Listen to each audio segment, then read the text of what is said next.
में जो लिखा है तो फिर कर्म हो सकता है।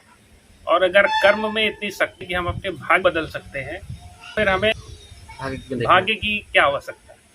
मतलब ये कर्म और भाग्य अलग अलग नहीं होते। कर्म और भाग्य एक सिक्के के दो पहलू हैं। बिना कर्म के भाग्य का निर्माण नहीं होता है, और अगर भाग्य में नहीं है तो आप लाख कर्म करते रहो, आपको कोई परिणाम मिलने वाला नहीं है। तमाम लोग कर्म करते रहते हैं, जीवन भर कर्म करते हैं, लेकिन उनके पास बचता केवल शून्य है। और तमाम ऐसे भाग्यशाली लोग हैं कि बिना किए ही वह सारे सुख भोगते हैं। अब कर्म और भाग्य क्या होता है, यही तुम्हारा प्रश्न है कि कर्म और भाग्य में अगर कर्म से सब कुछ मिल जाता है तो भाग्य की क्या जरूरत है, और अगर भाग्य में है तो फिर कर्म की क्या जरूरत है, यही प्रश्न है तुम्हारा। तो भाग्य तुम्हारा ये है कि तुम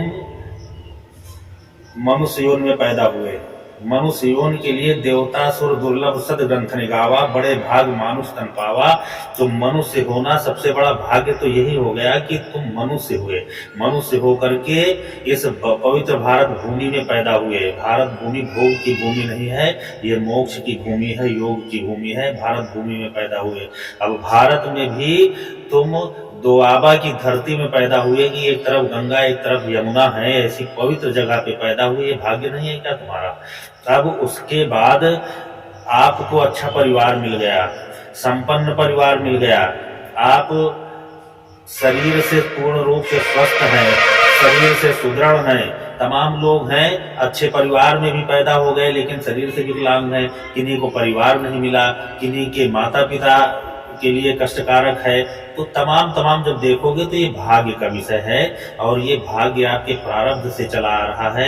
आपके अनेक जन्मों के जो संचित कर्म हैं, उन कर्मों का परिणाम है कि आपको ये आपका परिवार मिला, घर मिला, वंश मिला, मानव जीवन मिली। ये भाग्य का विषय है। अब जो भूतकाल था वो तुम्हारे वर्तमान के रूप में है कि तुम क्या हो, किस परिवार में हो, किस योनि में हो। ये तुम्हारा वर्तमान तुम्हारे भूत से जुड़ा है, और ये वर्तमान में तुम्हारे जो किए गए कार्य हैं ये तुम्हारे भविष्य का निर्माण करेंगे। आगे क्या होगा और कैसा मिलेगा, कैसा जीवन रहेगा आपका, यह आपके वर्तमान के हाथ में है। तो कर्म करने के लिए आपका वर्तमान है, और वर्तमान में जो आप हो वो आपके भूतकाल के द्वारा संचित कर्मों का परिणाम है। जो भूतकाल में किए गए कर्म है वही भाग्य के रूप में तुम्हारे वर्तमान में है, और वही तुम्हारे भविष्य में आएंगे और भविष्य में मिलेंगे। इसलिए आप वर्तमान के कर्मों को देखो, आप अपनी परिस्थितियों को देखो, और उन परिस्थितियों के हिसाब से कर्म करते चले जाओ। कर्मण्येवाधिकारस्ते मा फलेषु कदाचन, फल की चिंता न करो, लेकिन कर्म अच्छे से करो और अच्छे कर्म करो।